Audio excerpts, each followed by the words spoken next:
The content presented on One India is for informational purposes only. The views and opinions expressed in the news segments, interviews and commentary are those of the individuals or sources featured and do not necessarily reflect the official policy or position of One India.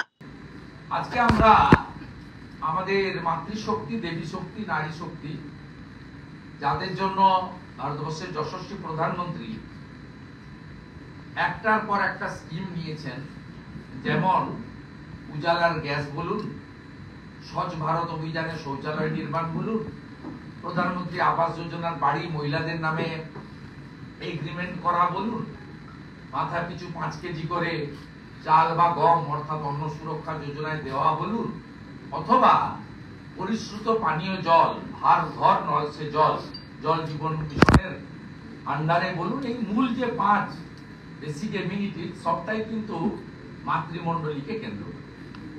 এবং গত 7-8 মাস 9 মাসে যতগুলো স্টেটে election হয়েছে, সেখানে ভারতীয় জনতা party মহিলাদের স্বনির্ভর করার ক্ষেত্রে যে যে কমিটমেন্ট করেছিল সব জায়গায় তার ইমপ্লিমেন্টেশনও আপনারা দেখেছেন।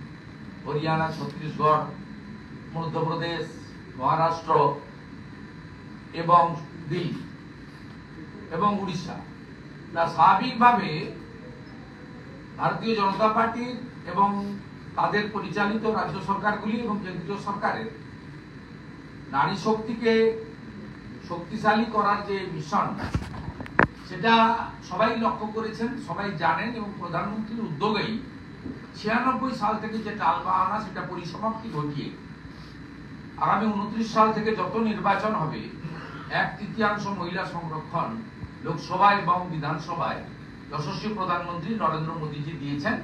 এবং বিজেপি রেখা গুপ্তর মতো একজন ডেডিকেটেড মহিলাকে দিল্লির মুখ্যমন্ত্রী এবং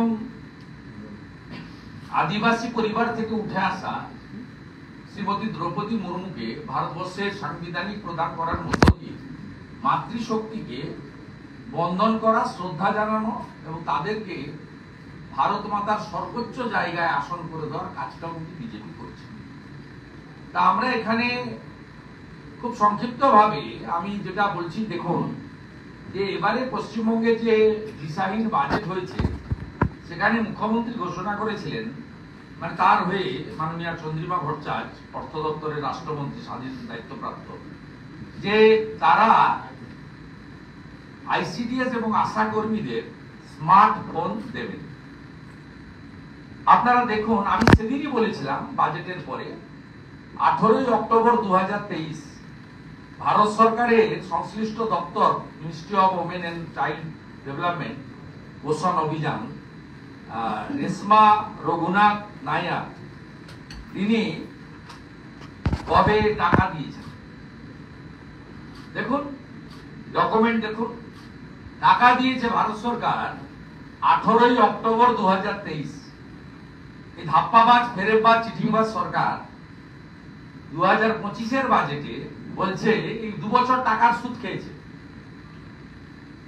এই যে হিউজ পরিমাণ টাকা, 10,000 টাকা করে পার স্মার্টফোনের জন্য, এই যে টাকা 101 কোটি টাকারও বেশি, প্রায় অনেক টাকা, এই টাকার 2 বছর পশ্চিমবঙ্গ সরকার সুদে মুখ্যমন্ত্রী ছবি ছাপিয়েছে, খেলা মেলা ইত্যাদিতে ব্যয় করেছে। ঠিক একই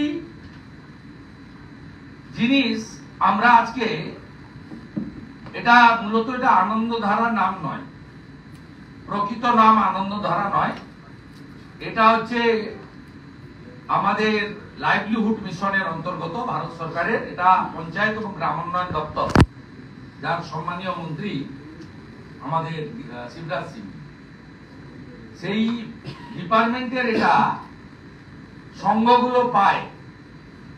lending of CIFF by the সংঘস to the SHG concern over ideal CIF part in সংঘ অ্যাকাউন্টস। এখানে ইন ডিটেলস জগন্নাথ ভাই বলবেন, আমি শুধু একটা কথাই বলবো, 701 কোটি টাকা ভারত সরকারের ফেলে রেখেছেন, যেখানে 50, 60, 70 লক্ষের কাছাকাছি সংঘের সদস্যরা